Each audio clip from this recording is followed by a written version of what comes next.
എല്ലാവർക്കും എൻ്റെ പുതിയൊരു വീഡിയോയിലേക്ക് സ്വാഗതം. ഇന്ന് ഞാൻ ഇവിടെ തയ്യാറാക്കാൻ പോകുന്നത് ചായക്കടയിലൊക്കെ കിട്ടുന്ന വെട്ട് കേക്ക് ഉണ്ടല്ലോ, നല്ല പെർഫെക്റ്റ് ആയിട്ട് വളരെ എളുപ്പത്തിൽ നമുക്ക് വീട്ടിലുണ്ടാക്കിയെടുക്കാം. വെട്ട് കേക്ക് ഉണ്ടാക്കാൻ തുടങ്ങുമ്പോഴാണ് നമ്മൾ അറിയുന്നത് ഇത്ര എളുപ്പമായിരുന്നു വെട്ട് കേക്ക് ഉണ്ടാക്കിയെടുക്കാനെന്ന്.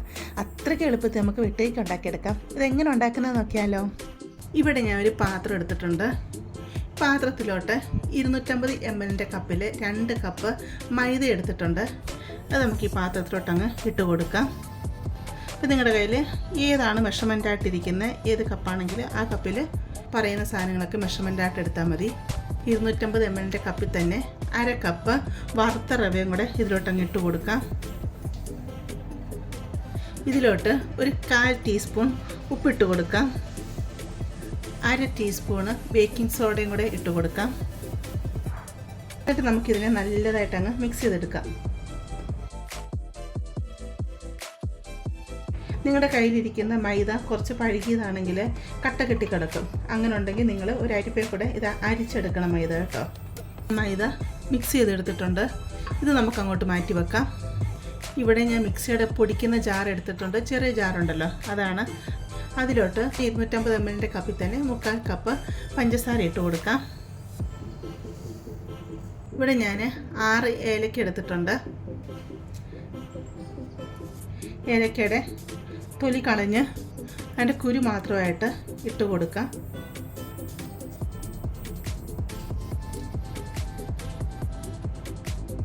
ഏലക്കയുടെ കുരുവെല്ലാം ഇട്ട് കൊടുത്തിട്ടുണ്ട്.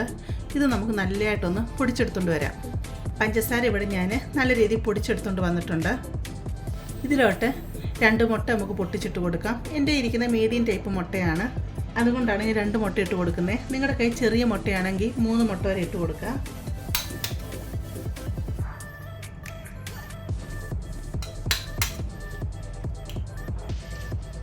ഈ മുട്ടയും കൂടെ ചേർത്ത് നല്ലതായിട്ടൊന്ന് അടിച്ചെടുത്തുകൊണ്ട് വരാം. മുട്ട ഇവിടെ ഞാൻ അടിച്ചെടുത്തുകൊണ്ട് വന്നിട്ടുണ്ട്.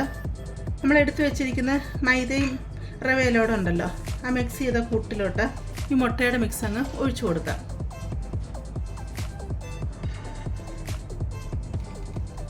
എന്നിട്ട് ഇതിലോട്ട് 1 ടേബിൾ സ്പൂൺ നെയ്യ് നിങ്ങൾ ഒഴിച്ചു കൊടുക്കണം. ഞാൻ നെയ്യ് ഫ്രിഡ്ജിൽ നിന്ന് വെളിയിൽ വെക്കാൻ മറന്നുപോയി, നല്ല കട്ടിക്കിരിക്കുകയാണ്.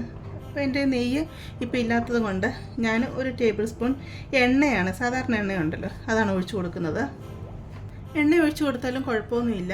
നെയ്യാകുമ്പോൾ നല്ലൊരു നെയ്യുടെ ഒരു ടേസ്റ്റൊക്കെ കിട്ടും. ഇതിലോട്ട് ഒരു 1/4 ടീസ്പൂൺ മഞ്ഞൾപ്പൊടി ഇട്ട് കൊടുക്കുകയാണ്. സാധാരണ കടകളിലൊക്കെ ഫുഡ് കളറാണ്, യെല്ലോ ഫുഡ് കളറാണ് ഇട്ട് കൊടുക്കുന്നത്. അപ്പോൾ ഞാൻ ഫുഡ് കളർ ഇവിടെ ഇടുന്നില്ല. ഇപ്പോൾ മഞ്ഞൾപ്പൊടി ഇട്ട് കൊടുത്തില്ലെങ്കിലും ഒരു കുഴപ്പമില്ല. പക്ഷേ വീഡിയോ കാണിക്കുന്ന ടൈമിൽ ഒരു യെല്ലോ കളർ കിട്ടണമല്ലോ, അതിനുവേണ്ടിയാണ് ഞാൻ മഞ്ഞൾപ്പൊടി ഇട്ട് കൊടുത്തത്. പിന്നെ മഞ്ഞൾപ്പൊടി ഇടുമ്പോൾ ഒരു പ്രത്യേകത എന്ന് പറഞ്ഞു കഴിഞ്ഞാൽ നമ്മൾ ബേക്കിംഗ് സോഡ ഇതിൻ്റെ അകത്ത് ചേർത്തിട്ടുണ്ട്. അപ്പോൾ മഞ്ഞൾപ്പൊടിയും കൂടെ നമ്മളിത് ചേർക്കുമ്പോഴത്തേക്ക് നമ്മൾ വെട്ട് കേക്ക് ഉണ്ടാക്കി കഴിഞ്ഞ് കഴിയുമ്പോൾ വെട്ട് കേക്ക് ഇങ്ങനെ മുറിച്ചെടുക്കുന്ന ടൈമിൽ ഒരു റെഡ് ഡോട്ട് പോലെ അതിൻ്റെ അകത്തൊരു വര പോലൊക്കെ ഇങ്ങനെ കാണാൻ ചാൻസ് ഉണ്ട്. അപ്പോൾ അത് മഞ്ഞൾപ്പൊടിയും ബേക്കിംഗ് സോഡയും കൂടെ ചേർക്കുന്നത് കൊണ്ടാണ് അങ്ങനെ വരുന്നത്. അത് കഴിക്കുന്നതുകൊണ്ട് ഒരു കുഴപ്പമില്ല, കാണുമ്പോൾ ഒരു ബുദ്ധിമുട്ടുണ്ടെന്ന് മാത്രമേ ഉള്ളൂ. അപ്പോൾ നിങ്ങൾക്കത് ഇഷ്ടമല്ല എന്നുണ്ടെങ്കിൽ മഞ്ഞൾപ്പൊടി നിങ്ങൾ ഇട്ട് കൊടുക്കണ്ട കേട്ടോ. ഇതെല്ലാം കൂടെ നമുക്ക് കൈ കൊണ്ട് നല്ലതായിട്ടങ്ങ് മിക്സ് ചെയ്ത് കുഴച്ചെടുക്കാം.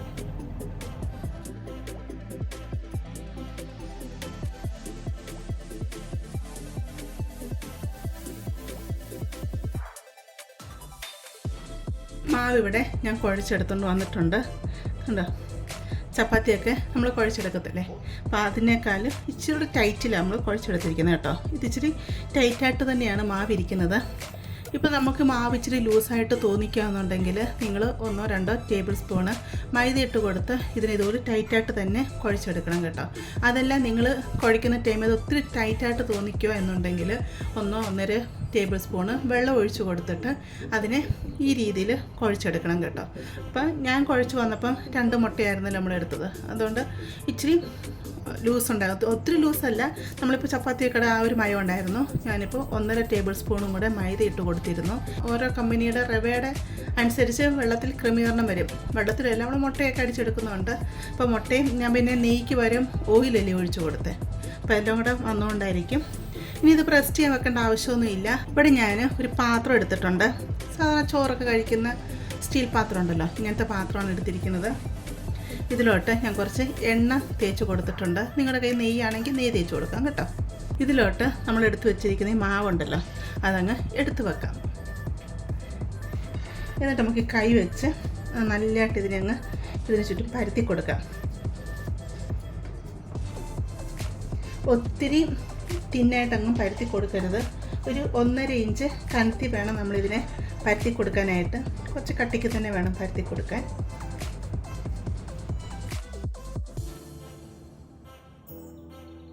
ഇതുപോലെ ഒരു സ്പൂൺ എടുത്തു കഴിഞ്ഞ് ഇങ്ങനെ തേച്ചിങ്ങനെ കൊടുക്കുവാണെങ്കിൽ നല്ല ഷേപ്പിൽ അങ്ങ് കിട്ടും കേട്ടോ.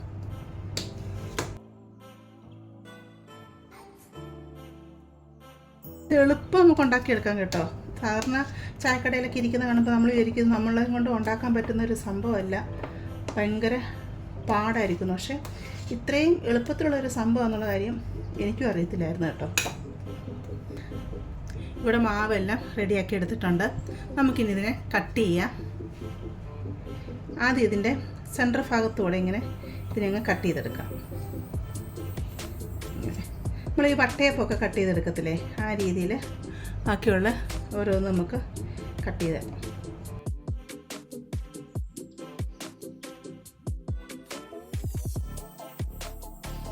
എന്നിട്ട് നമുക്ക് ഈ സൈഡിലുള്ളത് കട്ട് ചെയ്തെടുക്കാം.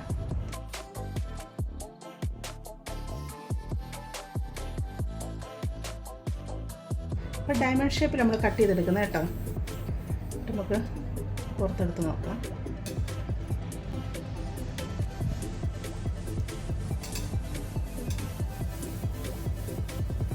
കണ്ടോ, ഈ ഒരു കനത്തി വേണം ഇതിരിക്കാനായിട്ട്.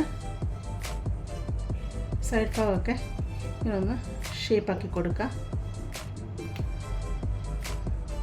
ഇനി നമുക്കിതിന് വെട്ടിട്ട് കൊടുക്കണം. വെട്ടിട്ട് കൊടുക്കുന്നതെന്ന് പറഞ്ഞു കഴിഞ്ഞാൽ അകഭാഗം നല്ലതായിട്ട് വേകാനായിട്ടും ഒരു ഷേപ്പ് കിട്ടാൻ വേണ്ടിയാണ് നമ്മൾ വെട്ടിട്ട് കൊടുക്കുന്നത്. വെട്ടിട്ട് കൊടുക്കുക എന്ന് പറയുമ്പം ഈ ഒരു സൈഡിൽ നിന്ന് ഇവിടെ വരെ ഇനി ആഴത്തിൽ അങ്ങോട്ട് വെട്ടിട്ട് കൊടുക്കണം.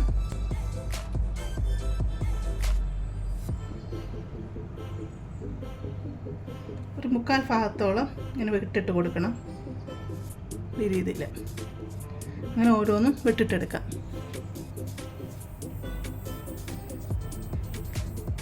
വെട്ട് കഴിക്കേണ്ട ചെറിയ ഭാഗങ്ങളാണെങ്കിലും അതിന് വെട്ടിട്ട് കൊടുക്കണം കേട്ടോ.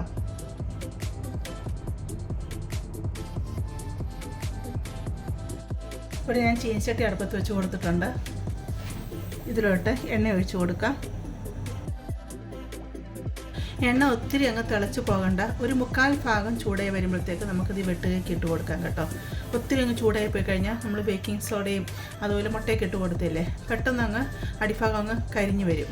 ഉൾഭാഗം നല്ല കട്ടിയല്ലേ, വേവാനും താമസമാകും. ഒരു 1/4 ഭാഗം ആകുമ്പോഴത്തേക്ക് വെട്ടുകയ്ക്ക് ഇട്ട് കൊടുക്കാമേ. എണ്ണ ചൂടായി വന്നിട്ടുണ്ട്, ഇട്ട് കൊടുക്കാം.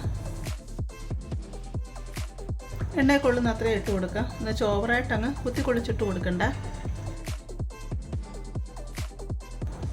എണ്ണ നന്നായിട്ടൊന്ന് ചൂടായി വന്നു കഴിഞ്ഞ് കഴിഞ്ഞാൽ നമുക്ക് തീ അങ്ങ് കുറച്ച് വെക്കണം. എന്ന് പറഞ്ഞാൽ ഒത്തിരി അങ്ങ് കുറച്ചല്ല, മീഡിയത്തിൽ വെക്കണം.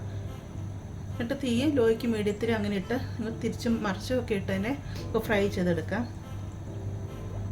നല്ലതായിട്ട് ഫ്രൈ ആയി വരുമ്പോഴത്തേക്ക് നമ്മൾ ഈ വെട്ടിട്ട് കൊടുത്തില്ലയോ, അതെല്ലാം അങ്ങ് തുറന്നിട്ട് നല്ലതായിട്ട് വിടർന്ന് വരും. ഇത് പെട്ടെന്ന് തന്നെ തിരിച്ചിട്ട് കൊടുക്കണം കേട്ടോ, അതല്ലെങ്കിൽ അടിഭാഗം അങ്ങ് കരിഞ്ഞു പോവേ. എണ്ണയ്ക്ക് നല്ല ചൂടുണ്ടെങ്കിൽ തീ ഫുള്ളങ്ങ് കുറച്ച് വെക്കുക. എന്നിട്ട് എണ്ണയുടെ ചൂട് കുറഞ്ഞു പോയി എന്ന് കാണുവാണ് തീ പിന്നെ മീഡിയത്തിലിട്ട് കൊടുക്കുക. അങ്ങനെ തീ അഡ്ജസ്റ്റ് ചെയ്ത് തന്നെ വെച്ച് സമയം എടുത്ത് ഇതിനെ ഫ്രൈ ചെയ്തെടുക്കണം. എന്നാലേ നല്ലൊരു അരി ക്രിസ്പി ആയിട്ട് അതിൻ്റെ പുറഭാഗമൊക്കെ നല്ല ക്രിസ്പി ആയിട്ട് അകമൊക്കെ വെന്ത് കിട്ടത്തുള്ളൂ. ഒരു 5 തൊട്ട് ഒരു 10 മിനിറ്റ് ഇടയ്ക്കോളം നിങ്ങളിതിനെ തിരിച്ച് മറിച്ചു ഇട്ട് ഫ്രൈ ചെയ്തെടുക്കണേ. എന്നാലേ ആ ഒരു ഞാൻ പറഞ്ഞില്ലേ വെട്ട് കേക്കിൻ്റെ നല്ല ആ രീതി കിട്ടത്തുള്ളേ. പിന്നെ കോരി മാറ്റാം.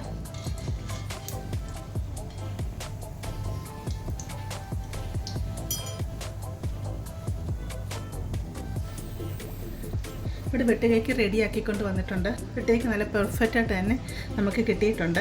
ഈ വെട്ട് കേക്ക് ചൂടോടെ ആകുമ്പോൾ അത്രയും സോഫ്റ്റായിട്ടിരിക്കും കേട്ടോ.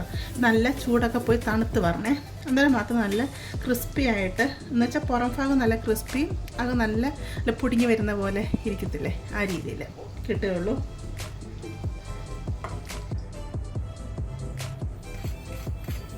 കണ്ടില്ലേ, കണ്ടോ? നല്ല ക്രിസ്പിയായിട്ട് തന്നെയാണ് പുറഭാഗം വന്നിരിക്കുന്നത്.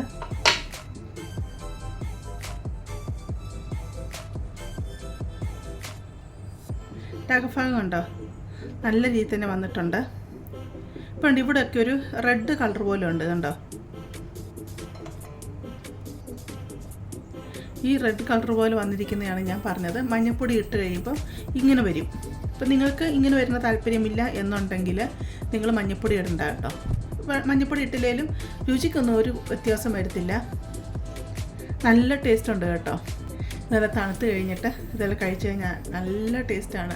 അപ്പം നിങ്ങൾ തീർച്ചയായിട്ടും ഇതുണ്ടാക്കി നോക്കുക. നിങ്ങൾക്കിത് ഇഷ്ടപ്പെടുവാണെങ്കിൽ നിങ്ങൾ ചാനൽ ഒന്ന് സബ്സ്ക്രൈബ് ചെയ്ത് സപ്പോർട്ട് ചെയ്യുക. അതുപോലെ നിങ്ങൾ ലൈക്ക് ചെയ്യാനും നിങ്ങളുടെ ഫീഡ്ബാക്ക് അറിയിക്കാനും മറക്കരുത്. പിന്നെ നിങ്ങളുടെ ഫാമിലിയിലോട്ട് ഫ്രണ്ട്സിലോട്ടൊക്കെ ഇത് ഷെയർ ചെയ്തും കൊടുക്കണം. നമുക്കിനി ഒരു പുതിയ വീഡിയോയുമായിട്ട് അടുത്ത ദിവസം കാണാം.